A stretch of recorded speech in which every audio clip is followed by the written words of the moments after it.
Have you ever held a heavy door open for someone, standing there patiently, and they just walked right through without even looking at you or saying a single word? How did that make you feel? Invisible, a little frustrated. Now imagine the exact same situation, but as the person walks through, they look you in the eye, give you a warm smile and say, "Thank you so much, I really appreciate it." Suddenly you don't feel frustrated at all. You feel seen. You feel respected. Welcome back to Lucky English for Beginners. I am absolutely delighted to have you with me today. Find a comfortable chair, maybe pour yourself a cup of warm tea, and let the outside world fade away for a while. Today, we are exploring one of the most powerful, invisible forces in the English language. We are talking about the art of being polite. This is a story about how changing just one or two words in a sentence can completely change how the world reacts to you. It is a story about respect, cultural rhythm, and how to use your English not just to be understood, but to be truly liked and welcomed wherever you go. Part 1: The cultural weight of politeness. When you learn a new language, you are not just learning a new dictionary, you are learning a new culture.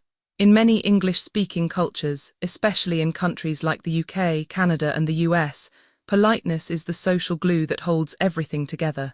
In some languages, it is perfectly normal to be very direct. You might say, "Give me the water," and it simply means you are thirsty. But if you translate that directly into English, it sounds like an angry command. English speakers value indirectness. We soften our words to make sure we don't accidentally step on anyone's toes. Understanding this cultural difference is the very first step to mastering everyday English. Part 2: The magic of the modal verbs. If you want to instantly sound more polite, you need to become best friends with modal verbs: could, would, and may. These are your magic wands. Never walk into a coffee shop and say, "I want a coffee." To an English speaker's ear, "I want" sounds like a toddler throwing a tantrum. Instead, wave your magic wand. Say, "I would like a coffee, please," or "Could I have a coffee, please?" By changing "I want" to "I would like," you transform a harsh demand into a gentle, respectful request. Part 3: The art of the apology. In English, we say sorry a lot. Sometimes we say sorry when it isn't even our fault, but there is a difference between a deep apology and a polite, everyday apology. If you accidentally step on someone's foot, you say, "I am so sorry," but if you need to pass someone in a crowded supermarket aisle, you don't use sorry. You use "excuse me." If someone says something and you didn't hear them clearly, do not say "what?" Instead, lean in slightly and say, "Pardon me," or "Sorry, could you repeat that?" These small adjustments make you sound incredibly natural and considerate. Part 4: How to disagree without making enemies. There will be times when you completely disagree with someone. In your native language, you might just say, "You are wrong." In English, saying "you are wrong" is like dropping a bomb on the conversation.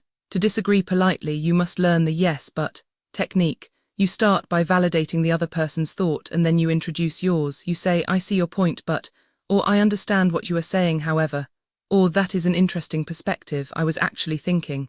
This shows that you respect their brain, even if you don't agree with their conclusion. Part 5: The gentle interruption. Interrupting someone is generally considered rude in any language, but sometimes it is absolutely necessary. Maybe you are in a meeting, or maybe you have an urgent question. Do not just jump in and talk over them. Knock on the door of the conversation first. You can say, "Sorry to interrupt, but," or "Do you mind if I jump in here for a second?" By asking for permission to interrupt, you take away the sting of cutting them off. Part 6: The power of the white lie. In English culture, we often use white lies to protect people's feelings. A white lie is a small, harmless excuse. If someone invites you to a dinner party and you simply want to stay home and watch television, you do not say, "No, I don't want to come." That is too direct and might hurt their feelings. Instead, you soften the blow. You say, "I would absolutely love to, but I am a bit tied up tonight," or "That sounds wonderful, but I already have plans." You are protecting their feelings, which is the highest form of politeness. Part 7: Mastering the small talk bridge. In many cultures, in a business meeting or a shop, you get straight to the point. In English, you must cross the small talk bridge first. Before you ask your colleague for a favor, you must say, "Good morning, how was your weekend?" Before you ask the clerk where the milk is, you smile and say, "Hi there, how are you today?" Skipping the small talk and going straight to the request feels very cold to an English speaker. Small talk is how we prove that we see the other person as a human being, not just a machine. Part 8: The rhythm of intonation. Politeness is not just about the vocabulary you use, it is about the music of your voice. You can use all the right words, but if your voice is flat and robotic, you will still sound rude. When you ask a question, your voice should lift slightly at the end. When you say "thank you," it should have a warm, melodic tone. This is why incorporating a 5-day English shadowing challenge into your routine is so effective. When you shadow a native speaker, you aren't just copying their words, you are copying their melody. You are training your facial muscles and your vocal cords to physically produce the sound of warmth and respect. Part 9. Bringing idioms into the mix. To truly sound like an insider, you can weave polite idioms into your speech. If you are working your way through mastering 500 English idioms, you already know how powerful they are. If you are trying to be careful with your words so you don't offend someone, you can say you are biting your tongue. If you want to tell someone to behave politely at a fancy dinner, you tell them to mind their P's and Q's. Using idioms correctly shows a deep, nuanced understanding of the culture, and native speakers instantly respect the effort. Part 10. Dealing with customer service. One of the best places to practice your polite English is in restaurants, cafes, and shops.